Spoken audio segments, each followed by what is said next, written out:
Hello, class 9. Last day we were going through the self pollination and cross pollination process. Now, today we will start with the agents of cross pollination. Now, you know that cross pollination means it is not pollinated autonomously, but they need some agents to carry the pollination process.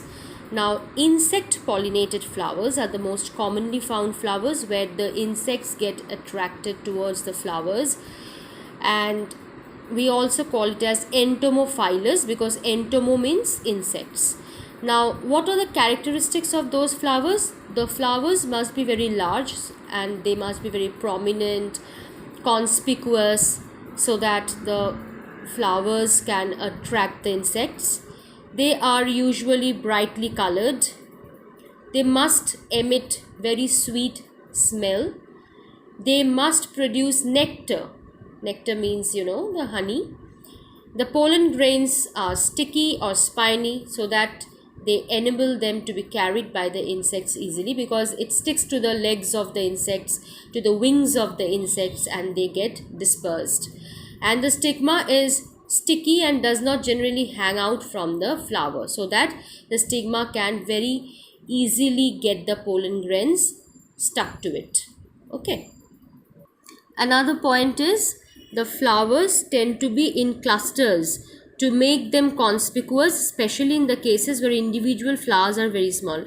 I hope you all have seen dahlia flower. It's a big flower, okay? But actually, it is the cluster of many flowers. That is why it seems very big in size, but they are the clusters of many small flowers in it. That is why they become very conspicuous and they are very colorful, so they easily attract the insects. Next is wind pollinated. Wind anemophilous. Anemo means wind. Okay. Now, wind pollinated flowers, example maize. Now, what are the characteristics? We all know that wind pollinated means they must be very light, very dry and smooth. The pollen grains, if they are not very light in this case, then they cannot be carried easily. The stigmas should be very feathery and hang out so that they can trap the pollen grains very easily. Pollen should be produced in very large quantities because, in the dispersal, because wind is carrying it, it is not an insect but it's wind. So maybe many pollens are lost in the way. The flowers should be very small and they are not very brightly colored because here attraction is not required. They cannot produce scent, or they may produce scent or they may not, because it's not required, right? They may not produce nectar. The stamens should be long and hang out of the flower so that they are exposed to the wind. This is a very important point because the pollen grains are coming out from the stamens. So the stamens should be very long and they should hang out of the flower so that the pollen grains are easily available to the wind. The anthers are large and loosely attached to the filaments so that the slightest wind may move them. This is another very important point because stamens and anthers, these two are the main things, the main structures which are actually involved in these wind pollinated flowers. Clear? Next is water pollinated, that means hydrophilous. Pollen grains are produced in large numbers because here also there are chances that pollen grains are lost. In some plants, the pollen grains have a specific gravity almost equal to that of water so that they remain floating below the surface of water. So here, this is another very, exceptional point in this case because the pollen grains have a specific gravity almost equal that of water. That is why they can float, and floating is necessary for them, right? Because they float and then suddenly they get a stigma and stick to that. Okay. In some special cases, male flowers are such that they float on the surface of water till they meet female flowers. Example, Vallisneria. Now I'll show you a picture of Vallisneria where this is happening actually, where the male flowers are such that they float on the surface of water and till they meet the female flowers. Now I'll show you the picture. See, this is the picture of the Vallisneria plant. You see the male plant and the female plant. Two separate plants, definitely, because cross pollination. Now, floating male flowers, as you can see. I hope you can see the floating male flowers over here. These are the floating male flowers, okay, on the surface of the water. And these are the female flowers which are there at the surface. Now, these floating male flowers, from here, the pollen grains are coming and falling on the stigma on this female flower. Yeah. So, this is the way how they do pollination. Now, some flowers are pollinated by birds. We call them as ornithophyly. Example, Bignonia, Canna. These two are scientific names. So, whenever you are writing, you are starting with a capital letter, and also you must underline it.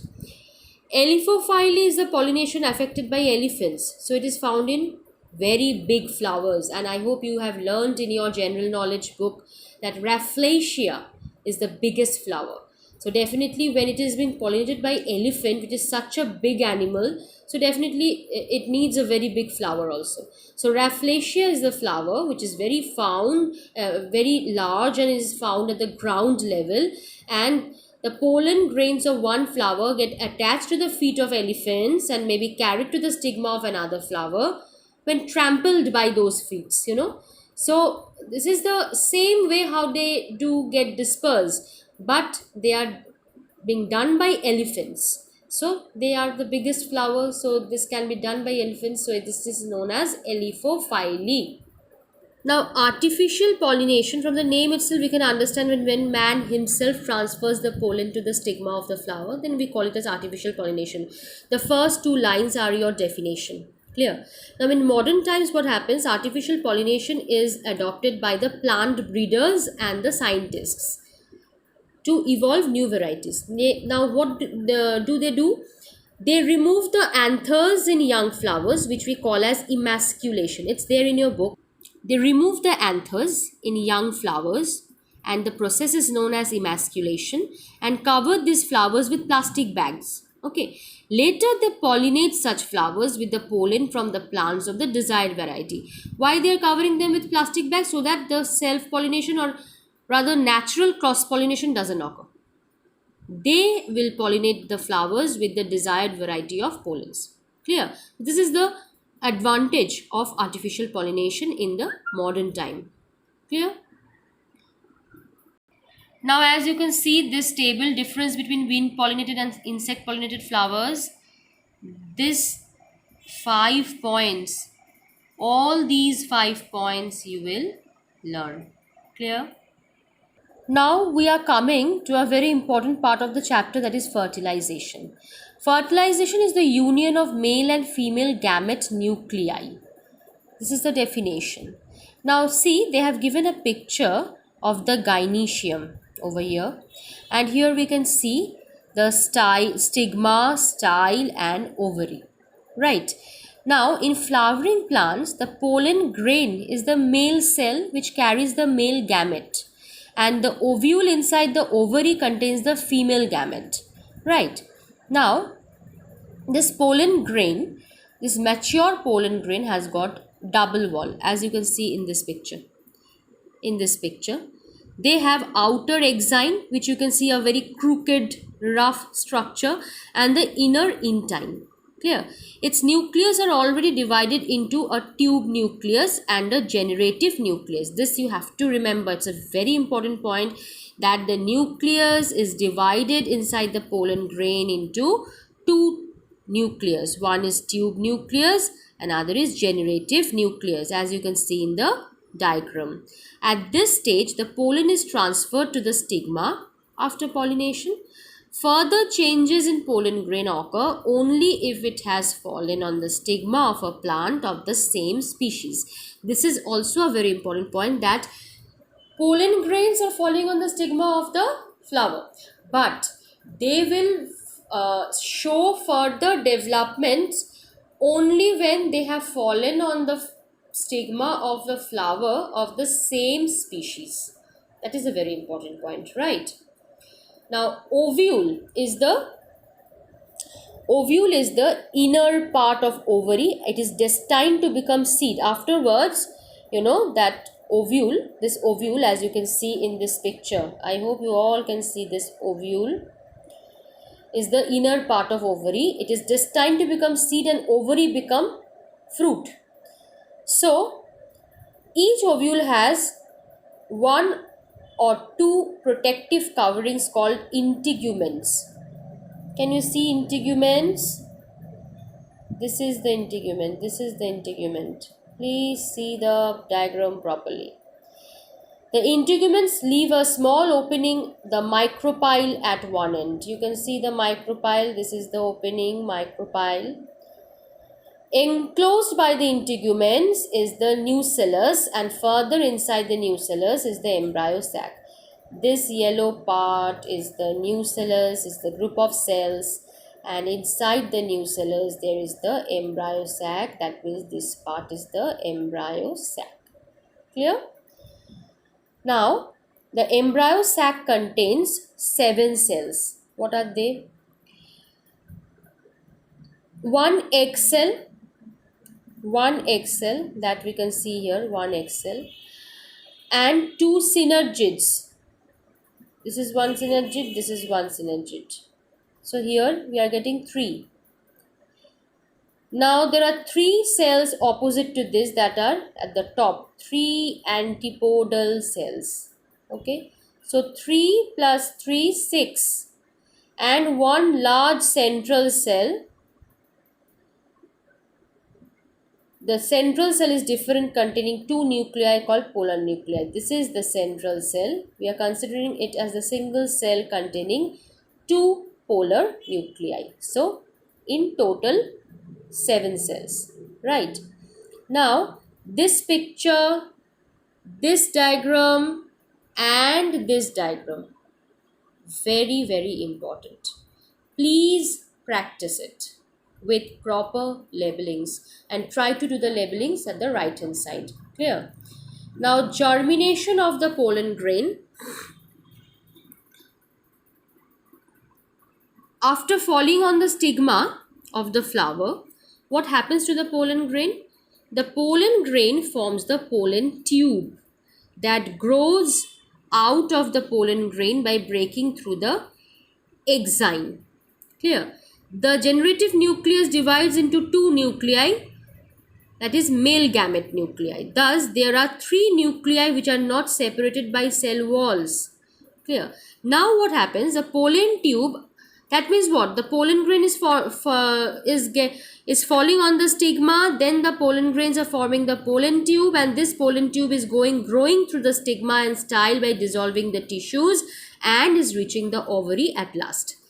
There it pushes through the micropyle, that is the opening, and reaches the embryo sac. The tube nucleus which had directed the growth of pollen tube now disintegrates, because after the pollen tube formation, no need of the tube nucleus anymore. Now the pollen tube enters one of the synergids and releases its 2 sperm nuclei. Of these, one sperm nucleus enters the egg cell, and while the other sperm nucleus moves towards the 2 polar nuclei in the central cell and fuses with them. So when the one sperm cell is fusing with one egg cell, it is forming the zygote. And when the other sperm nucleus is fusing with 2 polar nuclei, it is forming the endosperm nucleus. That means 2 things we are getting. And double fertilization is occurring. That is why we call it as double fertilization. Why we call it as double fertilization? This is the reason. This is the reason. Clear? Because 2 times the sperm nucleus is fertilizing. One with the egg cell and the other with the central cell. Clear? And after the fertilization, what happens to the floral parts? Petals, stamens, style, stigma, they all fall off because they are not required anymore. Ovary becomes the fruit. Ovarian wall becomes the fruit wall. And ovules becomes the seed. This is the fate. Now, this they have given a gist in the book. See this chart. Go through this chart and it will be clear to you. Clear? Okay, students. So, we have done with this chapter and we will discuss the question answers in the next class. Thank you.